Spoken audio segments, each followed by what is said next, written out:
ఇలాగా రావడానికి కారణమైన ముత్యాల గారికి.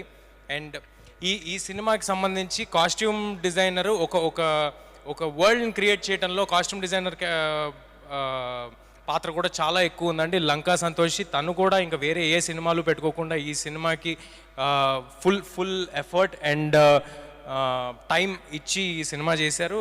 She is going to have a great future ahead. Special thanks to Lanka Santoshi. And ఇప్పుడు ఎక్కడున్నారు మా సినిమాకి ఏమేమి జాబ్స్ ఉన్నాయో అన్ని జాబ్స్ ఎక్కడ మొహమాట పడకుండా ఇబ్బంది పడకుండా చేసిన మా మనోజ్ #మనోజ్ ఎక్కడో దాక్కుని ఉంటాడు. Manoj please come on to the stage. మా వంశీ శేఖర్ గారు ఆల్వేస్ సినిమా వెనకాల ఉండి మీ అందరి దగ్గరికి తీసుకెళ్ళడానికి తోడ్పడ్డారు. వంశీ శేఖర్ గారు ప్లీజ్ కమ్ సార్. రండి సార్. సార్ నేను వస్తా. రండి.